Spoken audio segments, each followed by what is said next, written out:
Nós vamos falar hoje sobre o mistério do Evangelho e a responsabilidade da Igreja. O mistério do Evangelho. O que envolve o Evangelho? Qual é o mistério que o Evangelho traz? O que ele revela para nós? Na verdade, qual mistério é revelado por meio do Evangelho? E a responsabilidade da Igreja nesse mundo que nós estamos.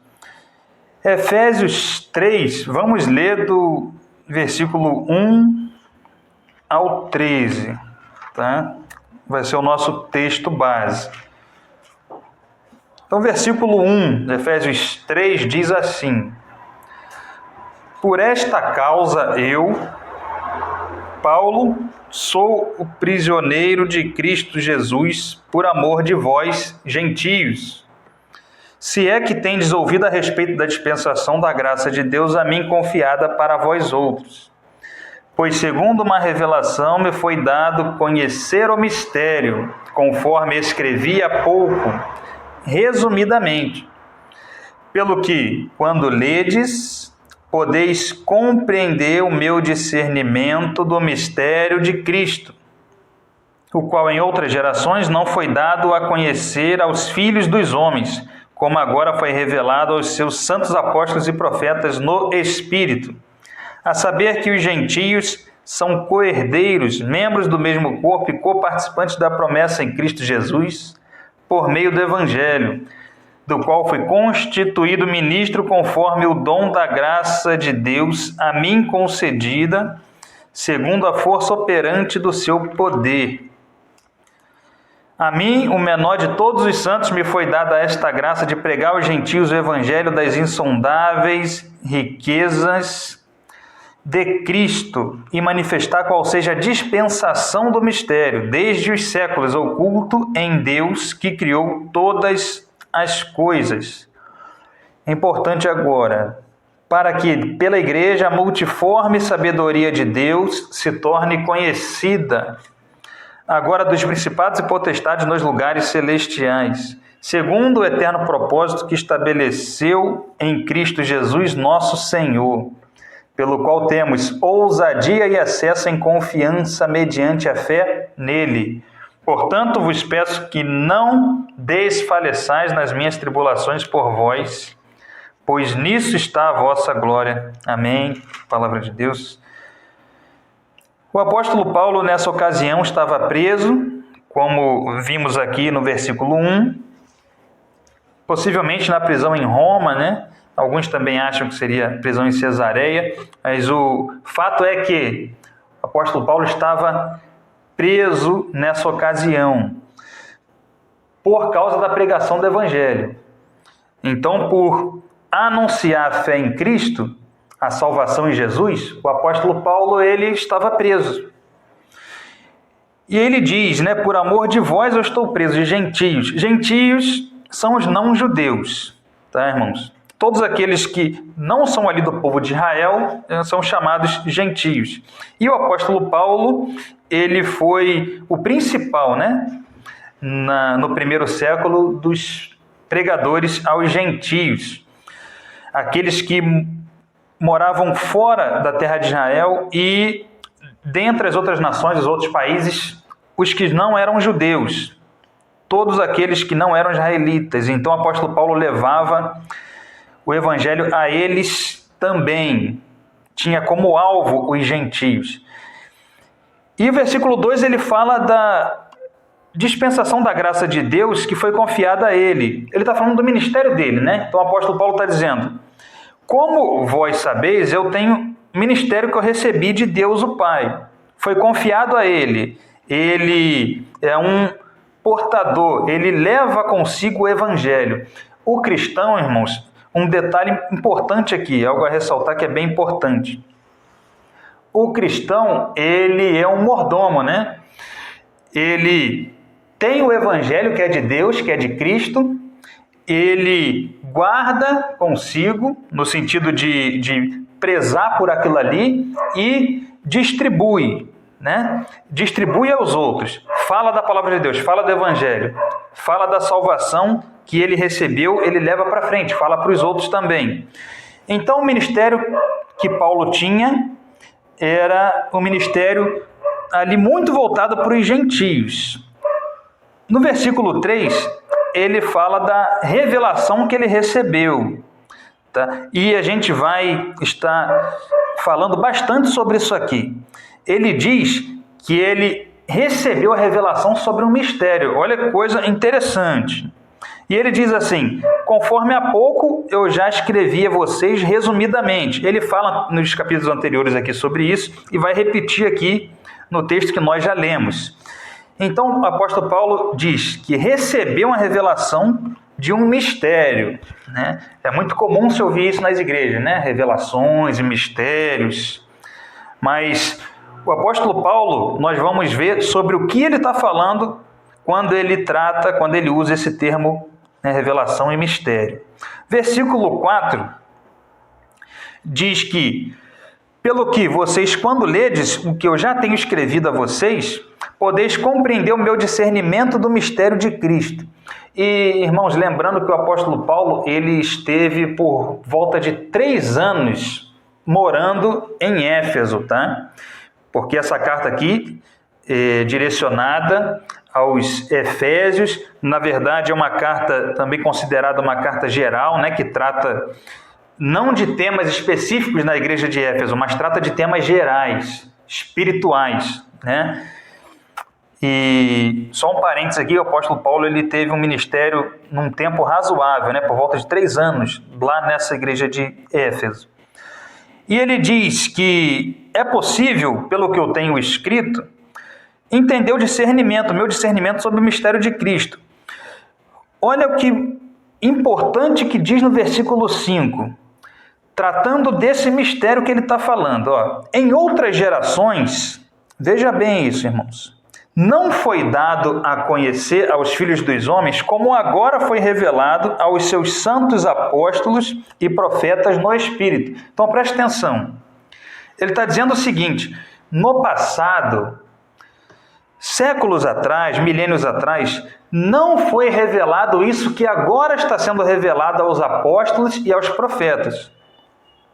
O que é isso? Do que ele está falando? Versículo 6, a saber que os gentios são co-herdeiros, membros do mesmo corpo e coparticipantes da promessa em Cristo Jesus por meio do Evangelho. Irmãos, o apóstolo Paulo está dizendo o seguinte: em Cristo foi revelado pela graça, né, de Deus, na pessoa do Senhor Jesus Cristo, onde a graça de Deus se manifestou, né, fisicamente aos olhos humanos, chegou o reino de Deus na terra, em Cristo Jesus. O que ficou claro? O que foi revelado? Que os gentios, aqueles que não eram do povo de Israel, também poderiam ser co-herdeiros. Pelo acesso a Deus por meio do Evangelho, aqueles que não eram do povo judeu teriam o mesmo direito dos judeus que crescem também em Jesus, seriam assim co-herdeiros da salvação. Então o que o apóstolo está dizendo é: a graça de Deus sobre todos os povos, todas as nações, foi revelada em Jesus Cristo. Antes, nos séculos anteriores, no passado, não se teve essa revelação desse tamanho, como houve agora em Jesus Cristo, nessa época. É o que ele está dizendo aqui. Irmãos, no Antigo Testamento, uma coisa importante para a gente dizer é que a salvação ela sempre foi pela graça, né? A graça que é o favor imerecido de Deus, algo que nós não merecemos, um presente gratuito. E no Antigo Testamento, quando ainda não tinha vindo à Terra o Senhor Jesus Cristo, não tinha encarnado ainda, como é que se dava a salvação? Já que hoje é pregado, né, que a salvação é pela fé em que Jesus Cristo fez na cruz por nós.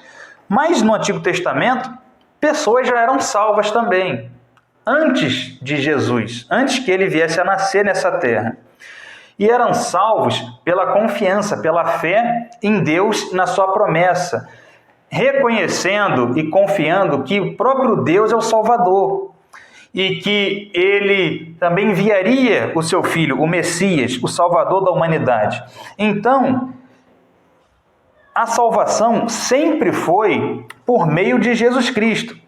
E não como alguns entendem e acham, que antes era pela lei e depois de Cristo pela graça. Na verdade, a salvação sempre foi pela graça, né? A lei é para mostrar aquilo que desagrada a Deus, as coisas que o ser humano não pode fazer. Mas a salvação, ela sempre foi esse presente de Deus para aqueles que creem, para os que confiam em Deus como o Senhor da salvação. Então, em Jesus Cristo, isso ficou nítido, claro, aos olhos de todos. Vamos dar um pulinho aí mesmo dentro de Efésios ainda. Olha o que diz Efésios capítulo 1, versículo 9 e 10.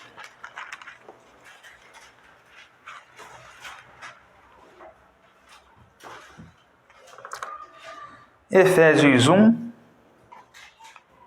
9 e 10.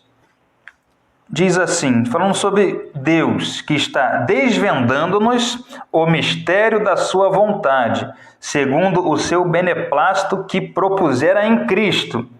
Versículo 10. Que mistério é esse? Versículo 10. De fazer convergir nele. Nele quem? Em Cristo Jesus. Na dispensação da plenitude dos tempos, todas as coisas, tanto as do céu como as da terra.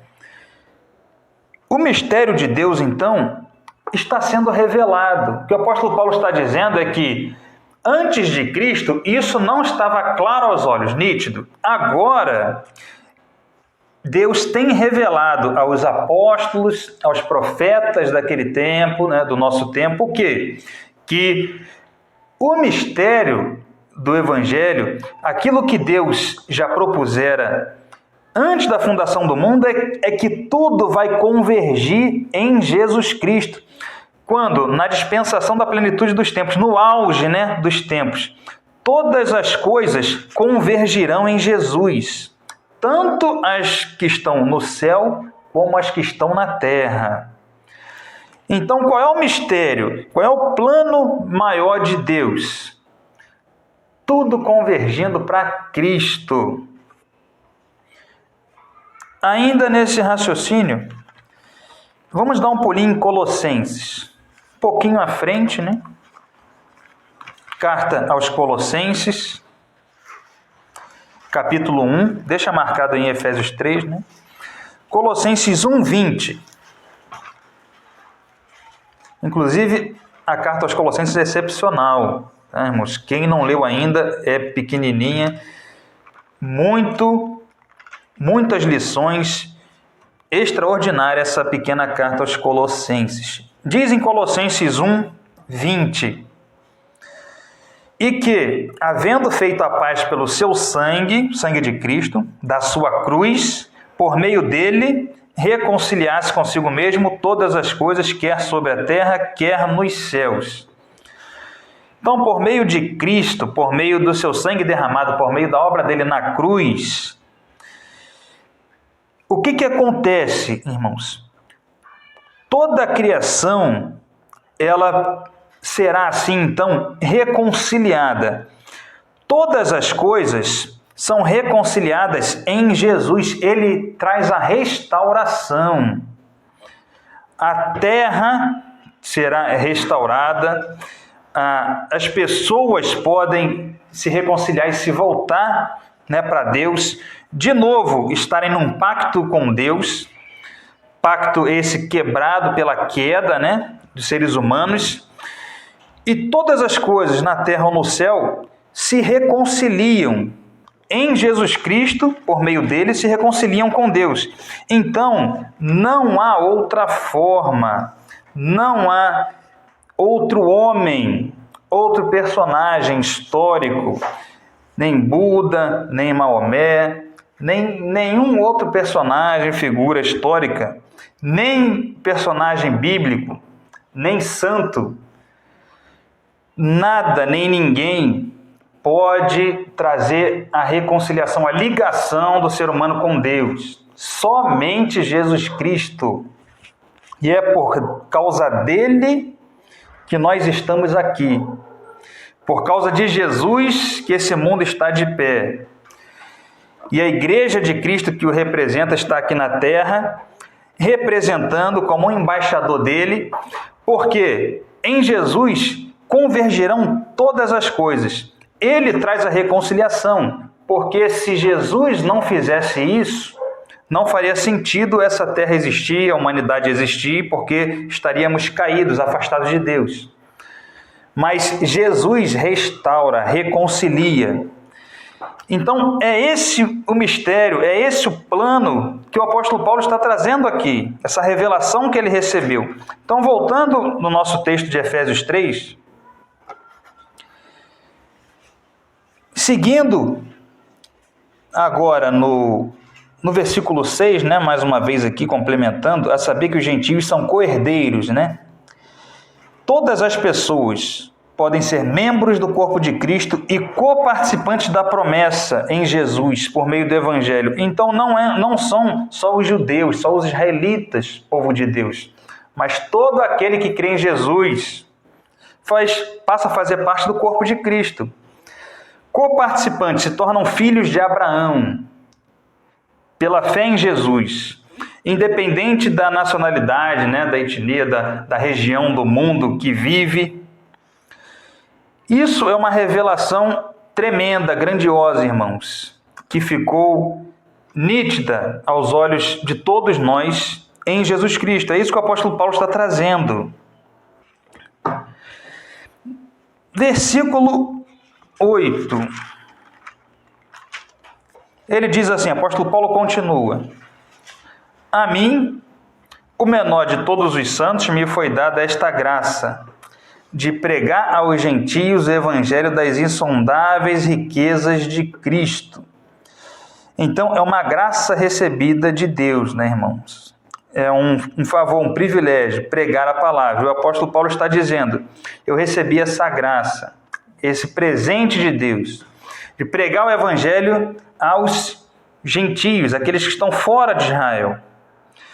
O evangelho das insondáveis riquezas de Cristo. Insondáveis, inescrutáveis, imensuráveis, incompreensível, indescritível. Não há como calcular o tamanho da riqueza do evangelho. Queridos, presta atenção nisso. Nós, quando temos uma notícia assim boa, né? Você passa no vestibular, né, da universidade pública, ou passa num concurso público. Aí, o que a pessoa logo quer fazer? Fica alegre e já quer compartilhar, não é isso? A pessoa não vai falar com o parente, com o pai, com a esposa, né? Fica só para ela guardado. Não, passou num concurso que ela estava sonhando já há anos. Conseguiu um emprego, depois de tanto tempo desempregado, conseguiu um bom emprego, enfim, uma promoção no emprego. Então, são conquistas, um diploma de formação. Casou, vai casar e quer dar notícia que vai casar, ou a notícia que a esposa está grávida, né? E a mulher quer dar notícia de que está grávida. Não são boas notícias, não deixa a pessoa alegre, feliz, isso ela não compartilha com familiares, com vizinhos, com outras pessoas. Preste atenção nisso. Imagina então como nós não devemos compartilhar o Evangelho de Cristo. Porque não há nada mais valioso do que a palavra de Deus, irmãos. Não há nada mais importante nessa terra do que o Evangelho. Porque a palavra de Jesus traz a vida eterna. Essas outras coisas todas que eu falei aqui são desse mundo, né? Dessa terra. Coisas que acontecem aqui que são boas. Mas muito mais muito mais importante, muito mais necessário é o compartilhamento do Evangelho de Jesus Cristo, porque isso traz a verdadeira alegria, a verdadeira felicidade. Isso traz a palavra de Cristo, o conhecimento da salvação, traz a vida eterna. Conhecimento da salvação que está em Cristo Jesus. Então, muito mais nós temos que ter a alegria, a felicidade, o prazer de compartilhar, de testemunhar de Cristo, irmãos, às pessoas, porque isso é a melhor notícia que alguém pode receber. O Evangelho quer dizer boas novas, né? Essa é a melhor notícia. Então, como está aqui no versículo 8, insondáveis riquezas, não tem como mensurar, é indescritível, incompreensível, o tamanho, a valiosidade disso, o tamanho desse tesouro, dessa riqueza, que é o Evangelho de Jesus Cristo, amém? Então cabe a nós, com muita alegria, testemunhar e proclamar isso, falar dessa graça de Deus às pessoas. Versículo, antes de continuar aqui, vamos então dar um pulinho, na verdade não precisa abrir, só acompanhem comigo, em 2 Coríntios 4, 7, diz assim, que nós somos como potes de barro, vasos de barro, que tem dentro de si um tesouro. Então o ser humano ele é frágil, né? Como um vaso de barro. Ele é fraco, ele é vulnerável. Contudo, com ele leva um tesouro imensurável, que é o Evangelho. E isso é para mostrar que o que sustenta tudo isso? É o poder de Deus. Então, o apóstolo Paulo diz que nós, seres humanos, frágeis, fracos, como um vaso de barro, nós portamos, nós levamos, assim como um tesouro dentro de um vaso de barro, nós temos conosco esse imenso tesouro que é o Evangelho. E isso é para que fique claro que é o poder de Deus que está agindo, e não por nós.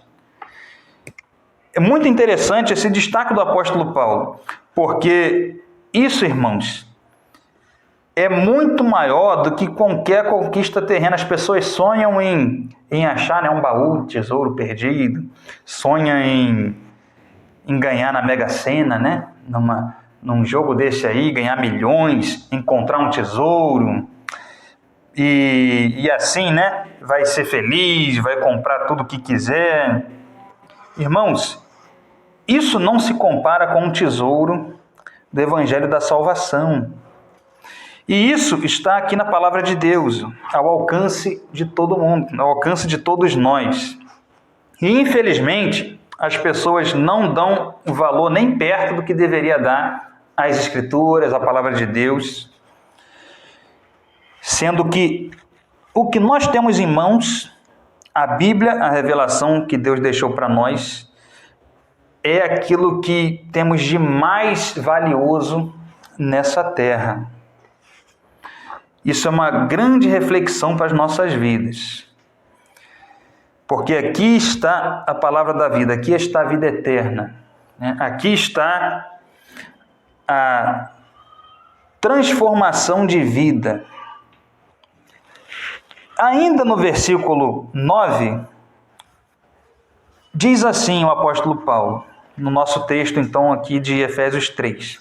Ele diz, e manifestar, qual seja a dispensação do mistério desde os séculos, oculta em Deus, que criou todas as coisas. Ele continua, no discurso de que esteve oculto, essa revelação da graça de Deus em Jesus esteve oculto nos séculos anteriores. E no versículo 10 ele fala, para que pela igreja a multiforme sabedoria de Deus se torne conhecida agora dos principados e potestades nos lugares celestiais. Está falando dos seres espirituais, dos seres celestiais. Pela igreja, aqui entra a responsabilidade da igreja. Preste atenção no que nós vamos falar nesses últimos versículos aqui desse texto. A multiforme sabedoria de Deus se vê pela igreja aqui na terra, né? E o que é isso? As variadas formas de Deus operar e de agir. E ele usa os céus, ele usa a igreja. Não são os anjos que vão por aí pregando o evangelho, mas são as pessoas que fazem parte da igreja de Cristo. Então, a igreja de Jesus tem a grande responsabilidade de, com o poder de Deus sobre ela, levar essa mensagem, levar essa palavra, mostrar ao mundo a multiforme sabedoria de Deus. O poder do seu Espírito operando nessa terra, nesse mundo, é por meio da igreja. Então, é uma responsabilidade nossa, meus irmãos. O mundo vê Deus, vê Cristo, olhando para a igreja. Infelizmente, temos muitas falsas igrejas, né? Falsos líderes, falsas religiões, mas pela misericórdia e graça de Deus existe a igreja fiel, né? A igreja santa de Jesus Cristo nessa terra. E em nós está a imagem de Cristo. Isso é muito importante, é uma grande responsabilidade. O mundo vê Jesus em nós. E isso, irmãos, é um grande privilégio poder participar disso, né? O apóstolo Paulo fala do privilégio que ele tem, da graça que Deus dá a ele de pregar aos gentios. E é manifestado o poder de Deus nesse mundo por meio da sua igreja, que ele colocou nessa terra, né? Com essa missão, a igreja de Jesus. Versículo 11. Segundo o eterno propósito que estabeleceu em Cristo Jesus, nosso Senhor, pelo qual, olha a importância desse versículo, temos ousadia e acesso com confiança. Vou repetir. Pelo qual temos ousadia e acesso com confiança mediante a fé nele. Muito importante o que o apóstolo Paulo diz nesse versículo. Porque a igreja, irmãos, a igreja de Jesus, verdadeira, fiel, ela é revestida com poder e autoridade do próprio Senhor Jesus Cristo. Então, nós precisamos pedir a Deus que Ele nos dê a ousadia que precisamos. O apóstolo Paulo usa esse termo, ousadia em confiança, porque você só vai enfrentar uma situação, você só vai partir para um enfrentamento, para um confronto, e o que eu estou me referindo é um confronto espiritual, uma batalha que existe nessa terra, onde as pessoas estão nas trevas e nós levamos a luz de Cristo, a sua palavra. Para esse enfrentamento, para esse confronto com as trevas, nós precisamos ter confiança naquele que está conosco. E o apóstolo Paulo ressalta isso, que a igreja deve agir com ousadia, porque Jesus Cristo é o Senhor de todas as coisas. Ele tem todo o poder, irmãos. Ele disse que foi-me dado todo o poder e autoridade. E Ele derrama, dado o seu poder e autoridade, à sua igreja aqui na terra. Então a igreja é a única que pode vencer as trevas, que pode vencer o inimigo, que pode vencer os espíritos malignos, as potestades, os poderes espirituais do mal. É a igreja, irmãos, com a sua intercessão, pregando a palavra. Não são as autoridades, não são presidentes, reis, que podem ajudar verdadeiramente as pessoas. De uma forma, terrenamente falando, sim, né? Fisicamente, sim. Procurando o bem-estar ali social da pessoa, da população, do povo. Mas a igreja é a única que tem o poder e a autoridade dado por Cristo para vencer as trevas, para libertar os cativos, para tirar das amarras de Satanás.